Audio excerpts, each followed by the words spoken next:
Donald Trump's entire shtick as president is that America is being ripped off by foreigners, and we're kicking people out, not letting people in. There was a time when the world dreamed of coming to America. To walk through Times Square, to see the Grand Canyon, to stand beneath the Statue of Liberty and whisper the words, "This is the land of freedom." But today, the dream is fading. Not because of a global recession, not because of natural disasters or war, but because America, once the beacon of welcome, is slowly closing its doors. Foreign tourists aren't staying away because they've stopped loving American culture. They're staying away because America no longer loves them back. Because under Donald Trump, the United States has sent one message to the world: you are not wanted here. And now, as the world turns its back, America is preparing to pay the price. Tens of billions of dollars in lost tourism revenue, hundreds of thousands of jobs in peril, and a once thriving image of hospitality replaced by fear, suspicion, and walls. What experts are now calling a war on tourism began with the Trump administration's radical policies on travel, immigration, and border control.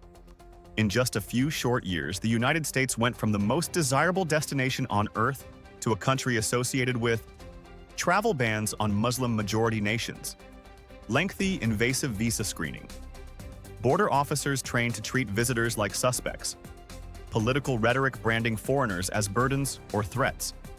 According to the U.S. Travel Association, between 2017 and 2020, America lost over 10 million international visitors. That's not just a dip in tourism, that's a freefall. The result? Nearly $150 billion in lost tourism spending, money that would have gone to American airlines, hotels, restaurants, retail stores, theme parks, and workers. And this isn't a past problem. Trump is running again, and doubling down on his promise to shut the border even tighter. He's proposing new travel restrictions, more visa limitations, and even threatening to ban tourist access from entire regions. The message to the world is clear: we don't want you here, unless you look, speak, and act like us. But let's make something clear. Not every foreigner is coming to steal jobs or overstay their visa. Millions of international travelers come simply to experience what they were taught to admire: Disneyland, the Las Vegas Strip, Broadway shows, the museums of Washington, D.C., the natural beauty of Yellowstone or Yosemite. And yet, they're turning away. Not because they stopped dreaming, but because the dream turned cold. Today, tourists worry. Will I be pulled aside at the airport? Will I be humiliated during questioning? Will I be viewed as a threat just because of my accent, skin tone, or passport? That's not a vacation. That's a risk. This fear, this psychological rejection, is costing America billions. Oxford economics projects that if Trump's restrictive policies return in full force, the U.S. could lose another 7 million international tourists annually by 2027, with revenue losses topping $35 billion per year and over 500,000 tourism-related jobs wiped out. And who suffers? Not the politicians, not the billionaires, but the everyday American workers, the waitress in Orlando, the cab driver in New York, the tour guide in Arizona, are all paying the price for policies they never voted for and don't benefit from. America was once the face of freedom, curiosity, and welcome. But if we keep telling the world, you are not safe here, you are not welcome here, then the world will stop coming. And it already is. Tourists from Europe, Asia, Latin America, once loyal to the American dream, are choosing other destinations: Japan, Canada, France, Italy. Places that still greet travelers with open arms, not fingerprint scanners and interrogation rooms. So when Trump screams, "Make America Great Again," the world hears something very different. Go away. We don't want you here. The tragedy is not just economic, it's cultural, it's symbolic. Because when tourists stop coming, they don't just take their money, they take their stories, their admiration, their desire to connect. If America insists on shutting the world out, it may soon wake up to a bitter reality. A nation that stands alone, with empty hotels, silent airports, and lost opportunities echoing through streets that once welcomed the world. Yeah, not a big surprise, because as America embarks on its America First foreign policy, a lot of non-Americans are feeling, well, kind of unwelcome. Canada are just saying we don't want any part of the United States as, well, President Trump tries to make the case for making their entire country the 51st state. 2025 was meant to be the summer of revival for the United States. Travel analysts projected a global return to the American experience, the coastlines, the cities, the national parks. But instead of a booming comeback, the season has unraveled into a sobering retreat. In cities once bustling with international visitors, sidewalks now stretch quiet and empty. Beaches that should be overflowing sit eerily calm. Flights are arriving with fewer foreign passengers. And in Canada, what started as frustration has turned into a quiet boycott. Millions of Canadians are choosing to stay home or vacation elsewhere. The shift is not just cultural, it is economic, and its impact is deep. Across more than 50 countries, travel advisories now warn citizens about visiting the United States. The reasons vary, from safety concerns to visa complications, but the message is consistent. America no longer feels like a welcoming destination. Canada has become the most visible example of this change. The tone between Washington and Ottawa has deteriorated sharply. Heated trade disputes, political remarks about sovereignty, and sweeping tariffs have pushed Canadian travelers to reconsider their southern trips. This cooling of relations is no longer symbolic. It is showing up in data, bookings, and receipts. In Los Angeles, international visitors spent $34 billion in 2022. That spending supported nearly 500,000 jobs across the hospitality, transportation, and service sectors. Among those international visitors, Canadians consistently ranked near the top. They contributed more than $400 million a year to the local economy. That spending is now vanishing. With fewer foreign travelers arriving, LA is facing a $1 billion budget shortfall. Nationally, tourism projections have flipped. A year that was supposed to bring a 9% increase in foreign arrivals is now expected to see a decline of more than 5%. That means an $18 billion drop in tourism spending across the country. These aren't forecasts. These are losses already in motion. All across the U.S., workers are feeling the effects. Hotel clerks in Arizona report empty rooms. Restaurant owners in Florida see sales down by double digits. Tour guides in Boston are canceling trips as overseas groups quietly pull out. Even in major cities like New York and Chicago, where international tourism once felt untouchable, foot traffic is thinning. Businesses that rely on seasonal demand are scaling back hours, cutting shifts, or closing entirely. Rising costs from tariffs and supply disruptions only worsen the outlook. For those in the tourism sector, this is not a short-term slump. It is the beginning of a deeper rupture. Other nations are responding with intention.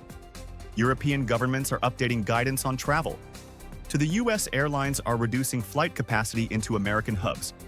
Tourism agencies in Mexico and Southeast Asia are repositioning themselves to capture travelers who are no longer considering the U.S. destinations once considered secondary. Dubai, Lisbon, Seoul are now gaining ground on traditional U.S. favorites. Families that once booked Disneyland are shifting to international options with fewer complications and friendlier impressions. America is not just losing revenue, it is losing relevance in the global tourism map. At the highest levels of government, tourism has been largely absent from the conversation. While trade deals are signed and tariffs announced, the service economy, and the millions who depend on it, are left waiting. This absence of leadership has consequences. Tourism is more than leisure. It is a driver of jobs, city budgets, and international goodwill. In 2025, the U.S. is on track to lose over $18 billion in tourism revenue. Behind that figure are workers, families, and businesses with no backup plan. The world is watching, and many are quietly choosing to go elsewhere. When the person you're dealing with or the country you're dealing with has multiple objectives, it jumps around a bit and you've got to be nimble. If we do see some trade deals coming through, obviously with our country, that would be, I think, a big boost. President Trump has set the clock ticking toward August 1st, the day when his new global tariff framework kicks in, with import taxes of 10% to 70% for countries that don't sign trade deals in time. And while many governments are scrambling to meet the deadline, One country has taken a different path: Canada. In this final stretch, with pressure mounting and time running out, the world is watching whether Prime Minister Mark Carney will bend to Trump's demands or make the most calculated gamble of his career. With tariffs looming, markets rallied on hope. Wall Street bet that Canada would fold quickly, just like others had. Trump had already declared his intent. If a deal wasn't reached by July 21st, tariffs would rise automatically. No more grace periods, no more backroom extensions. And yet, Canada didn't fold. No major concessions were announced. No dramatic press conferences, no movement at the podium. Instead, there was a calm, strategic silence. The usual Trump playbook, high pressure, short timeline, visible chaos, was met with something unexpected: restraint. Investors kept waiting for news. Business leaders, especially those in steel and automotive supply chains, feared the worst. But from Ottawa, the only response was stillness. To be nimble. Carney's approach emphasized how Canada can help the White House on China, on balance of trade issues, on protections for workers, and on border security. Behind that silence was Prime Minister Mark Carney. A former central banker, Carney wasn't looking to play by Trump's rules. Instead of bargaining point by point, he shifted the game entirely. At the Calgary Stampede, Carney addressed Albertans directly, not just with words, but with strategy. He called on Canadians to focus inward, on housing, on clean energy, on rebuilding economic independence. He knew what Trump wanted: quick wins, bold headlines. But Carney wasn't playing for the moment. He was playing for stability. Rather than debating dairy quotas or aluminum percentages, Carney brought something different to the table: value. Canada, he argued, could help the U.S. where it mattered: on trade with China, on labor protections, on border security. This wasn't just a defense, it was a repositioning, a way to say, we're not your opponent, we're your ally in a bigger fight. And it started working. Markets across North America responded with optimism. The TSX and S&P 500 both hit record highs during the first week of July. According to Bloomberg, much of that optimism stemmed from perceived progress in the US-Canada talks, especially after Canada stepped away from the digital services tax that had angered Washington. But that optimism might have been premature. Because while Trump's team expected a full deal by July 21st, Carney wasn't rushing. The days ticked down. Trump grew louder, but Carney remained still. And that's when Trump faced a problem he hadn't planned for. What happens when the pressure doesn't work? If Canada holds firm past July 21st, Trump must make a decision. Either follow through with punishing tariffs, which could trigger job losses across border states, or back down and risk looking weak. Reach a deal, and I just wonder what you think about what messaging should be going out to Canadians in a moment that seems precarious, but of course we don't really know. I think folks are just hoping to hear from their Prime Minister and from Canadian officials that they're on it and that they're doing everything they can and that they have Canadians back. The economic stakes are real. Canada's services PMI fell to 44.3 in June, according to S&P Global, well below growth thresholds. U.S. companies, especially in auto parts and logistics, are already cutting forecasts due to uncertainty over cross-border flows. Both economies would suffer. But politically, Carney has space to wait. Polls show Canadians understand the stakes and the personality across the table. Trump, on the other hand, has no such room. His trade narrative depends on fast, visible wins. Delays don't just cost time, they cost credibility. In this trade standoff, Trump has the microphone, but Carney holds the clock. The louder Trump pushes, the more his own deadline becomes a trap. And the longer Carney waits, the more he turns Trump's strength into a vulnerability. This isn't about who talks more. It's about who understands the moment better. And right now, silence is speaking louder than ever.